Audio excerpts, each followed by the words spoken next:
I took it up, traded in. He said, "You want me to just take a look at it and fix it?" I said, "Sure, you can do that." He wasn't back there in the room 5 minutes. Sat back on the counter, pulled it once, and it started. So, They've got a spark arrestor in. It costs a lot for something.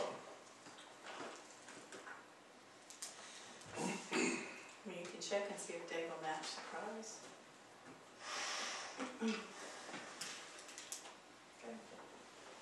It's just equipment needs to be updated, guys. I mean, I'm not trying to do anything. I just like to have something that's reliable, you know, that's not. How much does it cost? Without knowing the model numbers. That's what, the model number's on that paper, but I'm gonna go talk to the guy.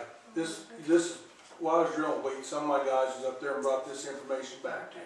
Okay. So I wanna go up there and talk to the guy, and I'll talk to Dave, because I don't care, but I just wanna, you know, if you buy a place, most of the time you can get it worked on, you know, that's, you know, that's the only reason I would do something like that, you know, because I don't know, Dave, because. Are you gonna come back with what you find out? Yeah, come back to what you find out. If it's going through Napa, Dave can sell it. Well, it's got this anal steel, is what it does, you know, because you have to be a steel. Distributor. It's just that he's got a lot, he's got his deal through Napa. I mean, it's not Napa equipment, it's just steel. You can ask these other guys that want to sell steel saws, they have to go through steel to get, you know, so they can sell this stuff. You might want to check with Fairview too, Leonard. I've taken my saws up there.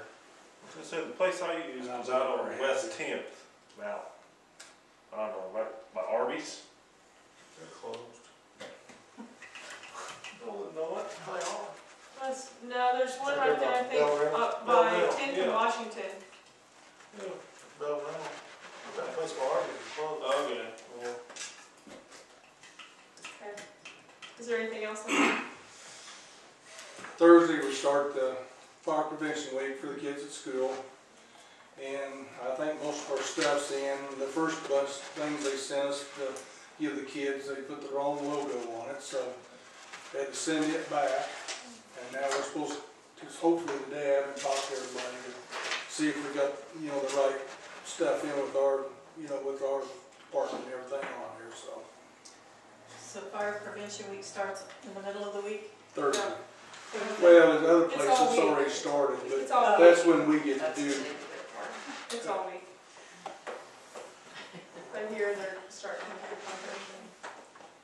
So I think we, you know, got everything we're gonna need, hopefully, you know, when I talk to the guys who are in charge of this, you know, because everybody kind of breaks off and does different deals, you know, so I think it'll turn out pretty good. It usually does, and I appreciate the council for the money and everything. And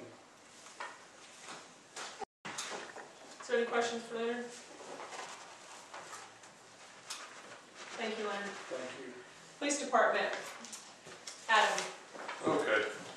Chief is at KPOA this week, so after last month's meeting, he gave me the task of getting a letter written up to submit bids for a new patrol vehicle. I'll start off with this letter. I would give it to you at the beginning of the meeting, but you guys got a good pile of stuff, so. Don't know if there's enough for everybody.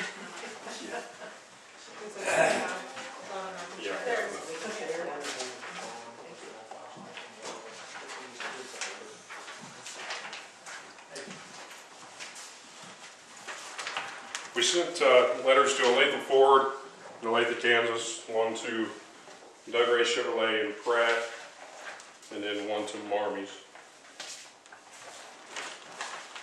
Basically, it's pretty self-explanatory on the paper. It lists all the vehicles that we requested bids for, as well as the prices.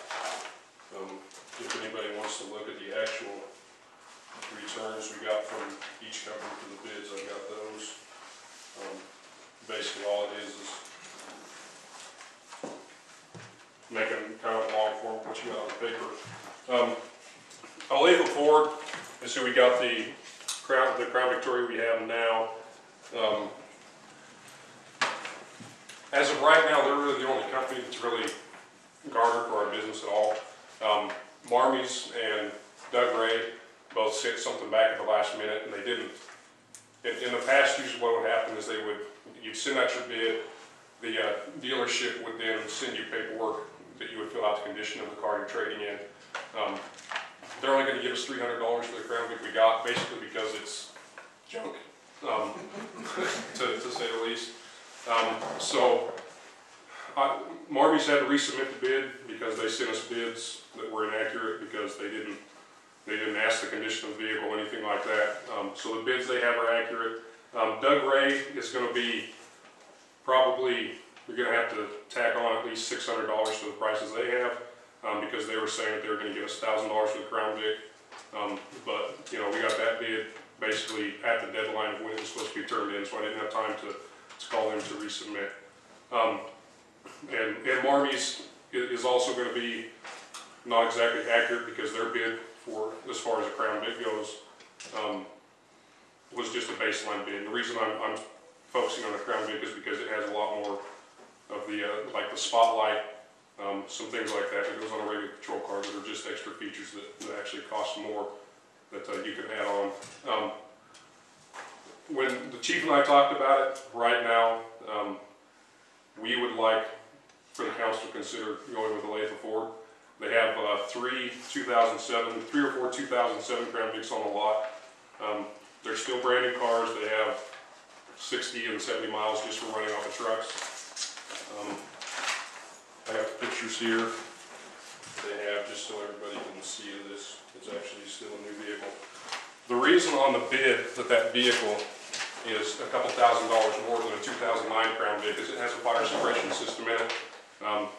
It's just basically a safety feature. It's got a manual switch or an automatic switch. If somebody's involved in an accident, that automatically, it's just like a sprinkler system in a business basically. If you get in an accident, it's a fire suppression system that goes off. It's already got spotlights on it. It's already got wiring for radios. And the most important thing is that it's available to be picked up whenever we want. I believe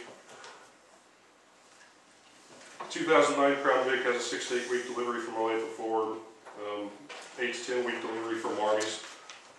So basically what we're looking at is with the 2007, we can pick that up next week and get all the lights in it and get going.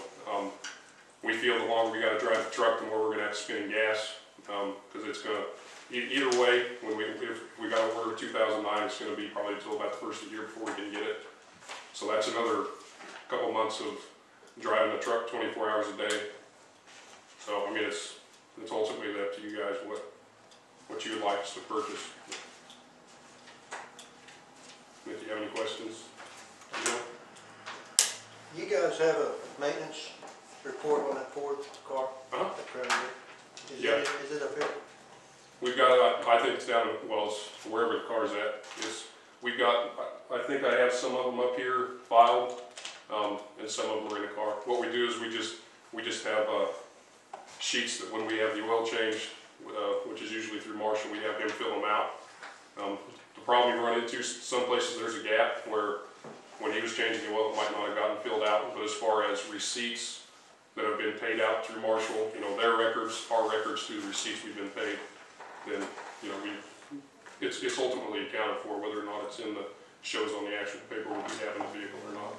And we should, Who's in charge for actually checking the oil and servicing the car every morning? all of us are. But we don't, what do you mean servicing every morning? Inspecting the car every morning before you go to get in it? Yeah, anybody who drives the vehicle is. So it's done 3 times, if there's 3 cops on duty in a 24-hour period, it's done 3 times. No, I mean, the oil and stuff like that, no, we don't have anything in our policy or anything like that that requires us to check the vehicle over every shift, no. So how often is the oil check? I try to do it at least once a week. I can't speak for the other officers. But the oil is checked, or the oil is changed every 1,500 to 2,000 miles due to idle time, that kind of thing. We don't do it every 3,000 because it's not, with a patrol car, that's just not feasible. I've got a little concern because I think this is the second loader we've got in the last year and a half. Is that right, Tom? Remember the pickup, one was about a year and a half? Right, if you remember right, the pickup was, I think it was involved in something, I can't remember. Like a deer. We got the deer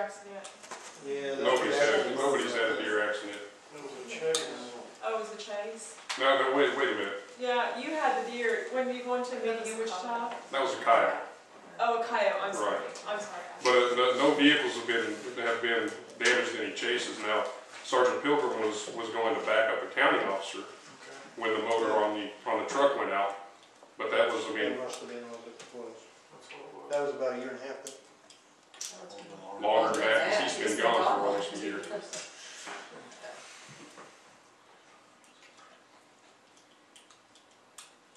And your preference is still the Crown Vic over another pickup?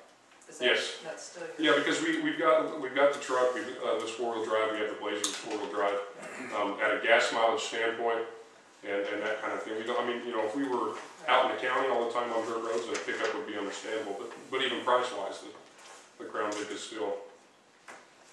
Did you get any quotes on lease rates? No, No payments, no?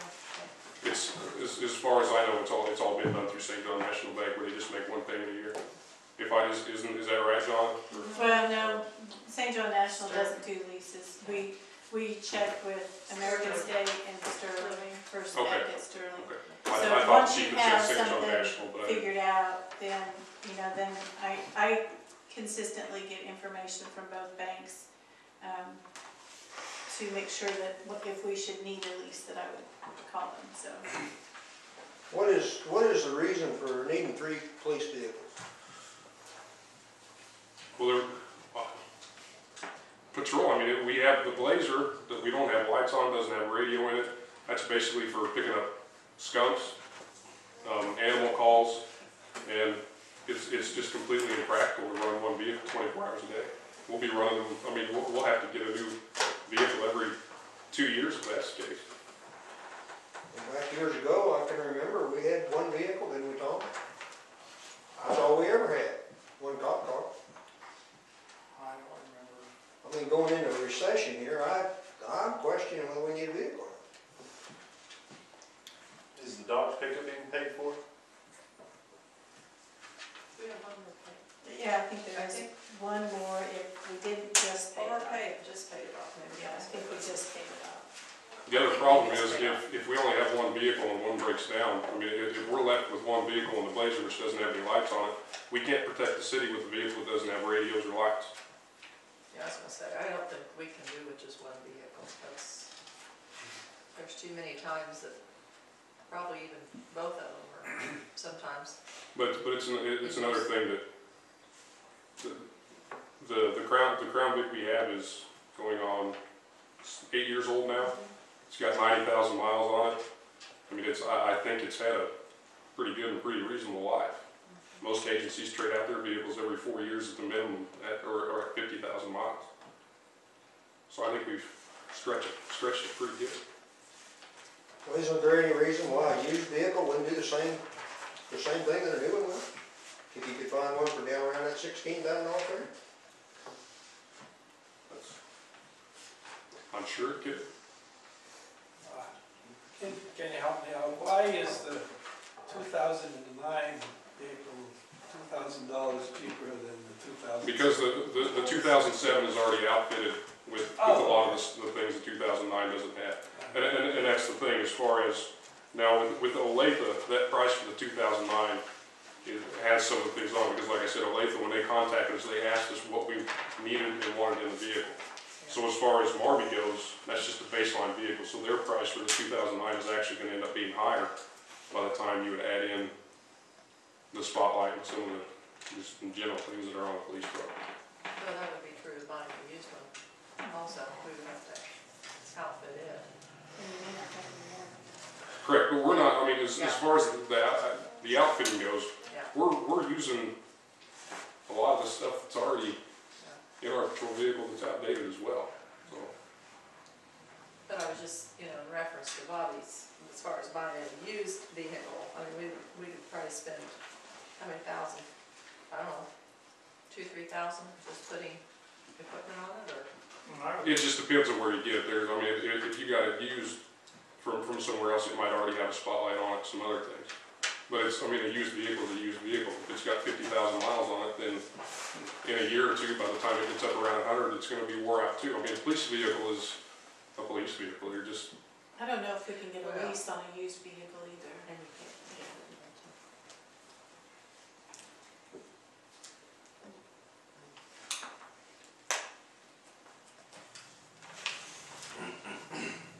Can't get a lease on a vehicle, and we don't have the money for vehicles, so. No, you can't get a lease on a used vehicle. Yeah. No, we have, there's cash, but you have to be within your budget, and Sunny did budget for a lease payment for every year. That's, you know, how he keeps his equipment usually updated, is by budgeting for that payment. And I guess another thing we can think about is the longer we have the Crown Vic and have to use it to shuttle vehicles, then the more of a chance we're taking of the motor being gone, and we're not gonna get any money out of it. So, That wouldn't be so bad. You know, so it's been like $300, let's see, running another 6 months, or another year. Would you drive it? Yeah. What kind of pickup are you driving for your work? You know, I guess I'm gonna stand up for these guys because I think, you know, they've gotta have something reliable. They gotta have something that they can depend on. Not whether they, you know, it's gonna conk out on them while they're on the way. You know, if they're coming to your house to protect you, I think they're gonna want you, you're gonna want them to show up. And, I don't know, you know, I can see us spending it here for, I can see us spending it for the guys out here in the shop or, you know, somewhere like that. And I mean, I don't know. Police and fire equipment are. Yeah, I mean, the citizens expect you to protect them. And it costs money, and I guess I've always felt like that Sunny's pretty responsible, or the police department as a whole is pretty responsible for that, because they have continued to budget for replacement. When we've allowed them to do that, you've okayed their budget with that in it. And so I guess, I mean, at this point in time, I think it's pretty hard to say, no, you can't have it, when we've already authorized them to spend X number of dollars.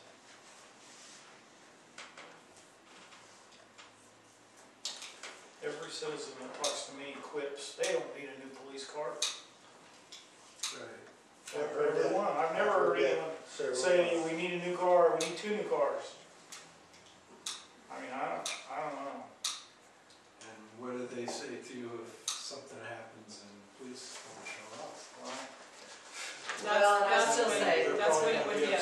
And are you liable then? 98% of those people that tell you that aren't driving a vehicle that looks like that or has a red on it. Go drive around the school, see what these kids are driving to school. Yes, Nick, Can I make a comment about the necessity for a second car? yes. Just this weekend, there was 2 instances when I was working. One in Stafford where the only officer on duty called for assistance. And if there wasn't another car, you know, she wouldn't have got back up to help. She had arrested somebody and she needed somebody now. And as well as one of the deputies had a call out in the county, and he was the only deputy on. One of the others was on vacation, but it was possibly involving weapons, so you know he's going to need somebody to respond quickly. And just because that's in Stafford and that's in the county doesn't mean that you know something bad's not going to happen in St. John. We don't have a lot of crime, which is a good thing, but it very easily could happen at any point, any time. So if Adam or I are out and we get into trouble, you know, hey, we got the Blazer, but it's got glow plugs. You know, it takes a little bit to warm those up. It doesn't really get there that fast. So a safety issue at the very least. I'm not questioning the second vehicle as much as I am buying a brand new. If these vehicles you say are traded off at 50,000 miles, where would you get those at? I mean, I think that. most of the vehicles that are traded in dealerships go to bigger cities for cabs. The only place I know of that sells used vehicles is Highway Patrol. But that's on a first come, first served basis. If they don't have anything, then we may be stuck 6 months to a year on one vehicle. I'd like to look for a used vehicle myself. I was gonna say, Mildred Fisher had a red 4-door That's Kevin Davis. 26,000 miles. Get with it. If you buy a used police vehicle, it's gonna have all that stuff on it already. No, it's You not. know, I just saw, I was gonna say, no, it's not. Every Okay. used police vehicle I see's got a spotlight on it. Well, maybe they you take the know, lights off wasn't and put it it on the a new couple car? weeks ago in the Pratt Tribune, they were selling off several of their police cars, all of them over 100,000 miles. I mean, I Sure. read that ad. You aren't going to find a used police car that has low mileage. I don't think you knew it. Must have blew its motor. Yeah, unless there was some reason they were getting rid of it. Because they're kind of, just like us, they're gonna get the good out of them before they get rid of them. So, We have to think about the liability aspect too. I'm ready to second Becky's motion that she hasn't made that. well, which one am I making it for? I don't know, I thought you had it very clearly. Well, I mean, I realize it's more money, but I guess because of the availability of it, I would be willing, if that's their first choice, to make a motion for them, allow them to purchase the 707, 2007. 2007 Ford Crown Vic from Olathe Ford. And we'll arrange a lease. And, yeah, with a lease agreement on payments. I'll second that. Is there any more discussion? We would be able to negotiate the lease rate before we, Donna, I tell you, a municipal rate's gonna be a municipal rate, I mean, they're gonna be. I mean, I'll check with the two I banks agree. that we normally, To be real honest with you, they're not even really, I don't even know whether they're even both interested in bidding on it. yeah. Municipal I'll rates check are with the not. two that normally give us a bid and see where we're at. I mean, it's gonna be lower than. I wouldn't be in favor of it until pickup's paid off. I mean, pickup's paid off. Did you look I that up? don't have it here with me, I'm sorry. Do you, John, do you know how much the payments are a year? Because We we've had, do leases on 3 different vehicles, so I would hate to give you a figure and not be right. because the truck is 4 years old, so if the Right. lease is around, you know, it should be And somewhere I around think it was 7 or only 8 leased thousand. for Well, 3 I years, got it, so so I, for more than that. I It think wouldn't it's- have been more than I 3 or think it's 4 actually years. had its last payment. You know, and this year's payment is budgeted if it hasn't already been made. So next year's payment for this other vehicle will be in next year's budget, which you've already approved. How many miles is on a pickup now? Is it 56? Yeah, it's like 55 and change or something, right at 56. that's what my 4-year-old pickup's got. Is there any more discussion? Yes, John? I was just gonna say, I could go over to that computer there and probably find that information pretty quick if you That's fine, if they want make to a wait. difference or not.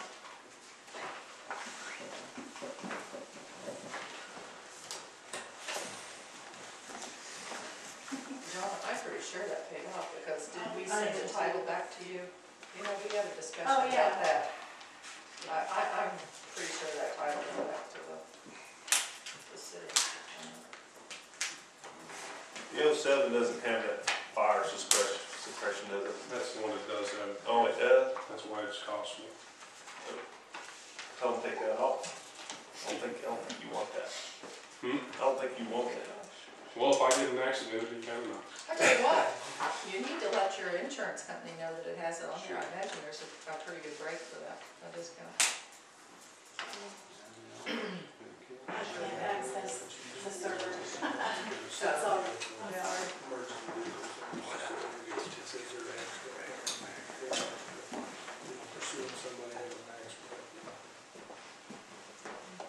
All those in favor say aye. Aye. Those opposed say no. No.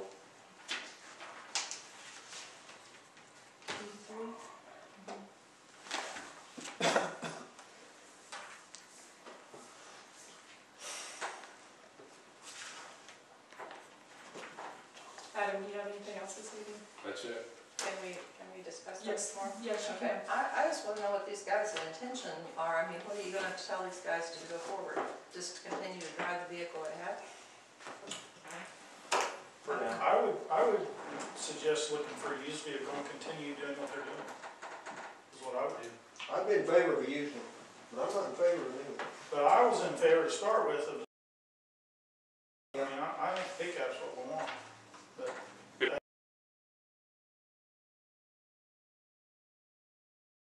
For a pickup.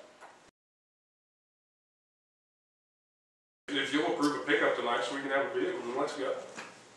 I'm not gonna buy you a new one. They've got to rent one. Yeah, there you go. You can rent a police car for. What about you, Kevin? Oh, I remember when we approved the pickup we have now, it was gonna be handed down to the street department or something, but I don't think that crew cab pickup suits their needs. I don't remember that. Well, that's kind of the way the deal got started. The city of Stafford tried it out, so we'll buy a pickup, and when it gets 60,000, 70,000 miles, we'll move it down to the street department or something. Which, So Well, let me two ask, vehicles. What's the point of that if we can't get anything to replace it? so let me ask you, when you approved their budget, with the money in there allowed for them to be able to purchase a vehicle, are you going to micromanage the department and tell them what they can and can't spend that money on? As far as, I mean, you're talking X number of We didn't dollars. spend enough time on the budget. We should have cut it again. I You're agree. talking about X number of dollars though. Yeah, but when So, we done the budget, we wasn't in a recession, Becky. We got houses closing all over. This deal's gonna trickle down to St. Joe, Kansas, whether you like it or not. I realize that, but you, I mean, But with the recession comes a higher crime rate. We gotta have reliable vehicles to do our jobs.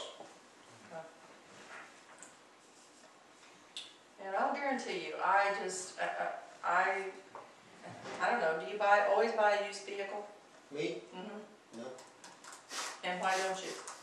I buy a new one because I put 200,000 miles every 2 years on one. Okay, but I'll guarantee you, we'll be back here at this table, and we'll be talking about needed repairs. I mean, there's just things that you can't guarantee. Like John says, you probably won't even be able to get a warranty on it.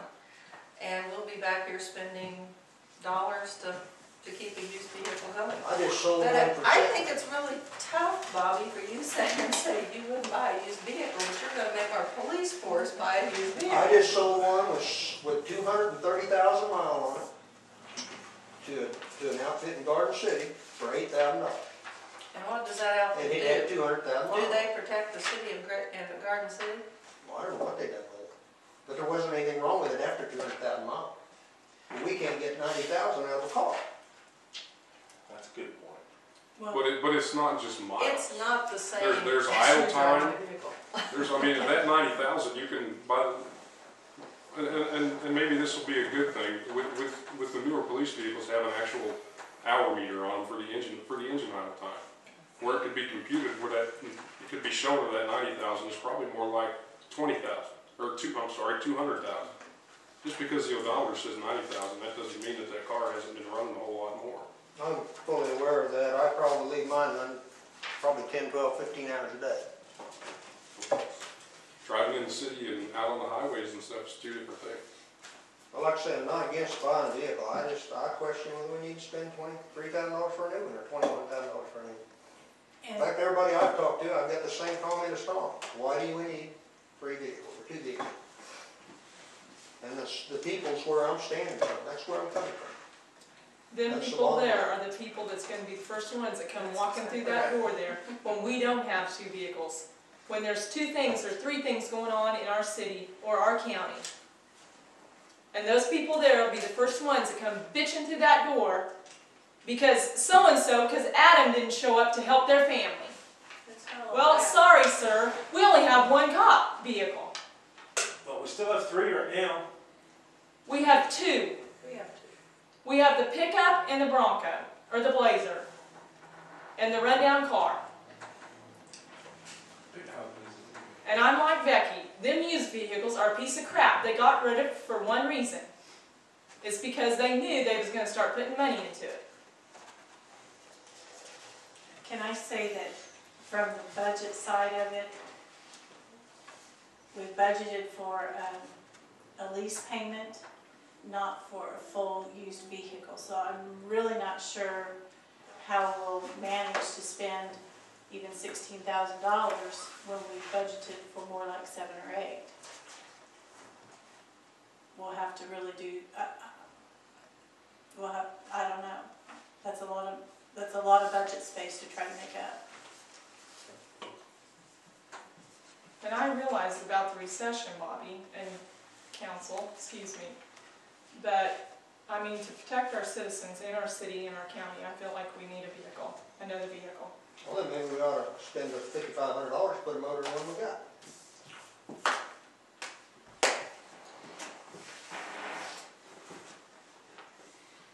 That may not even be that. May not be. How much money have you got in your diversion fund? Not that much.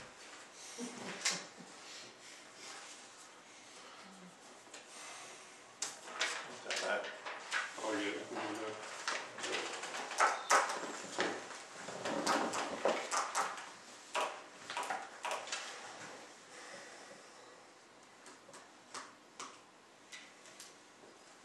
I guess you could check on that, Adam, what it would cost for a new motor in that. We've already done it. You already done it? It's between $5,000 and $6,000. Is that what he gave us the last time? Who? Sunny, from the last meeting? Yes. That's what I thought. Okay. Sorry.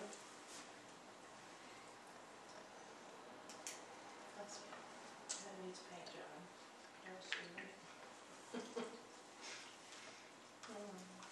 It's, I would like to say that as far as the car we have, it's awful hard for us to take any amount of pride in our jobs when we're driving around the vehicle. It squeaks, that the paint is chipped off. I've shown, I mean, you guys say, people say that we don't need a new car, but I've showed up on calls and the first words out of people's mouth is, you guys need a new car. Because they see one old side of it, the paint's gone. It doesn't show a whole lot of pride and professionalism coming from our department when we're driving junk. And a new motor is not going to fix that car.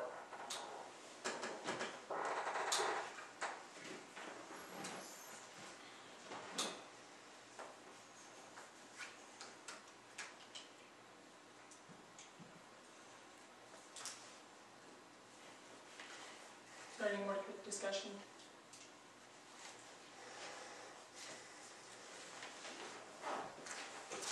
Thank you all. Do you have anything else, Adam? Is there any questions for Adam this evening? Thank you, Adam. Don? Mel and I attended the Kansas Wind Conference in Topeka on 23rd and 24th of September.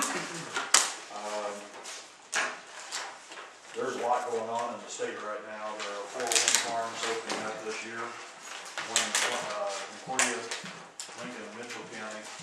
There's one in Wichita County, and there's one in Harper County. They showed progress on all those, and they're all going to be up and going probably by spring, if not, well, they had the one going in Cloud County today. They had their dedication right yesterday.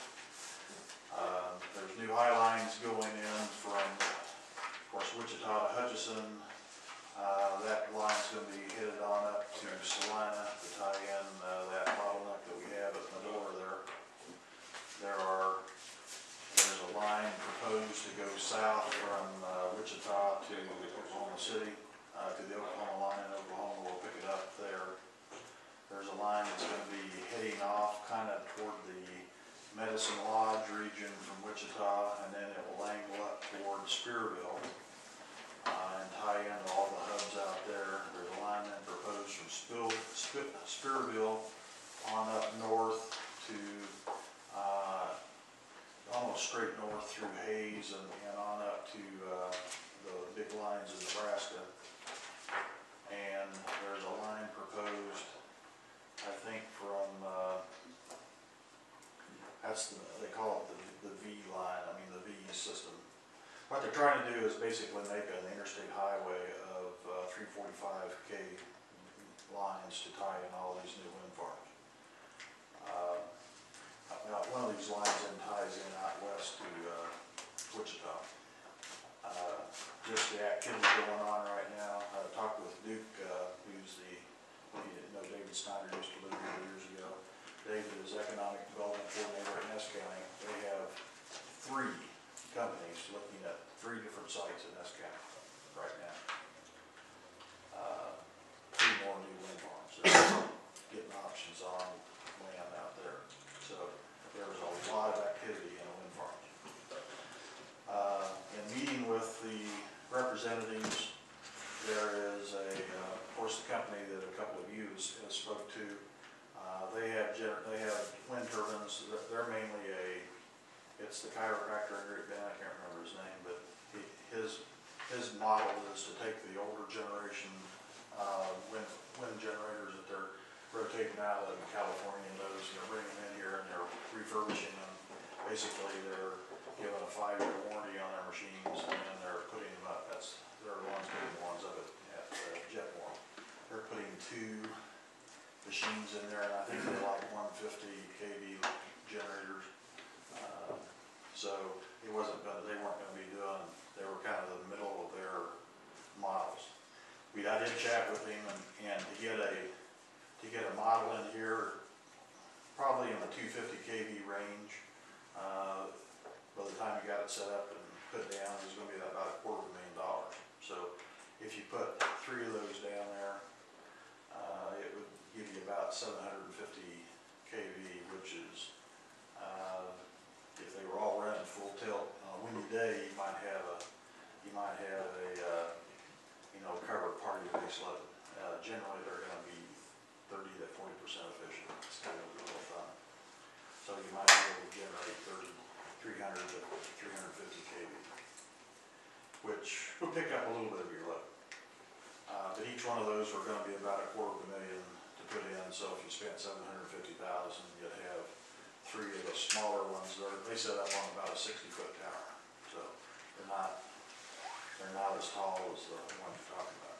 There was a new company, and starting out in, well, I don't know, they started out, they've been in Newton. They just bought a new facility there. They actually, right now, the units they're bringing in are kind of the mid-size units. They're bringing them in. Most of them they're bringing in, or the biggest one they have is a 600 kV unit, which sits on about a 200-foot tower. But they are putting them up in smaller locations like schools and municipalities and that kind of thing. But they are going to start building a unit there in Newton. They're getting their own. They bought a building. They're going to make the molds for their own propellers, and they're going to be building a unit there. It's going to be a 750 kV unit. So, and it's going to sit up on about a 200-foot tower. But they will be building that, and so when they get that one built, just as a ballpark, the guy said it was going to be about $1.2 million to get a brand new 750 kV, which would be the equivalent size of 3 of the used ones. But it would be probably $500,000 more, but it'd be a new machine. What the guys do in Great Bend, they go through and they go through the gearboxes, put in new gears, put in new bearings and the things that need in there, and they rewind the generator, and so they get them ready and they guarantee them for 5 years. So there's several options we can look at. Greg and I talked with him for a while, and I think he was going to come down here and kind of look at the town and kind of get an overview of what, the town and the possible sites we could look at. So overall, it was a very interesting conference. There's a lot of people working on Kansas right now. Texas is the biggest state.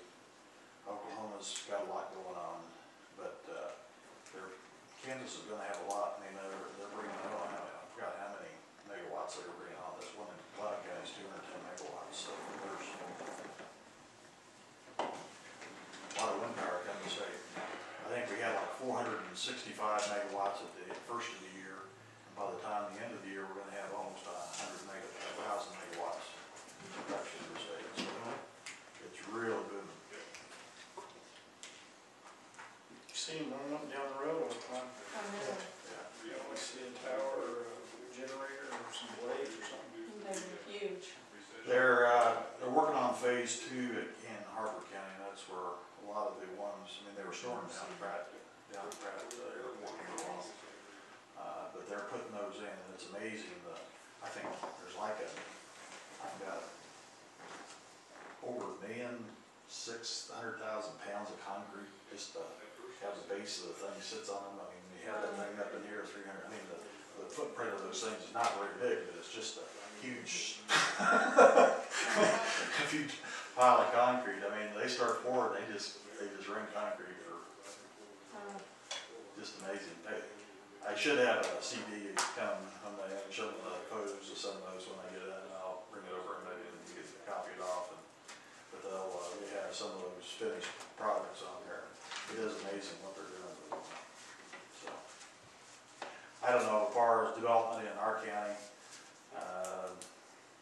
you know, as far as trying to attract a company in, you know, unfortunately, we're kind of in the middle of that, of those proposed power lines. We're not close enough to any of them.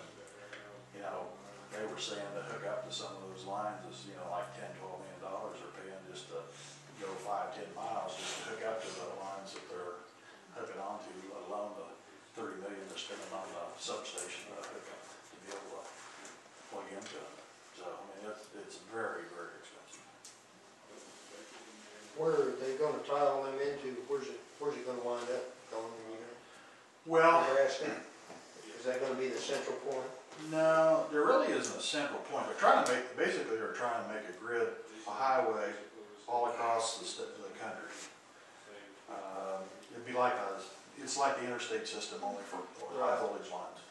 And so, you know, Wichita is kind of the center of it, but there really isn't anything going that way. And so they're trying to get all these lines to at least tie in through Wichita so that they can get it back up to Kansas City and Oklahoma City and going down to Texas. I think the line is basically, Colorado is on the western grid system, so we're kind of on the edge of the eastern grid system. So, because they don't really tie much, I mean, there's a lot of technical things that go on. I mean, some of those lines are AC and some of those lines are DC, and they gotta, why they ever do a system like that, I've never known. But I mean, there's different ways that even the voltages are totally different. So, you basically have an east system and you have a west system, and Denver and all that is on the west system. So we're on kind of the extreme edge. So if we do get wind, they're wanting to ship it back east or south, basically. Of course, T.B. Pickens is trying to send all his stuff to Dallas. Is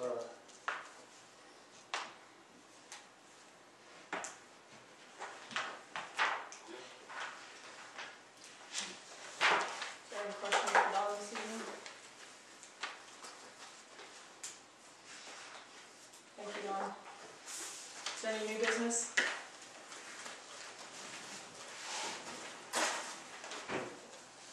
Is there any old business? Move to adjourn. Second. All those in favor say aye. Aye. Those opposed say no.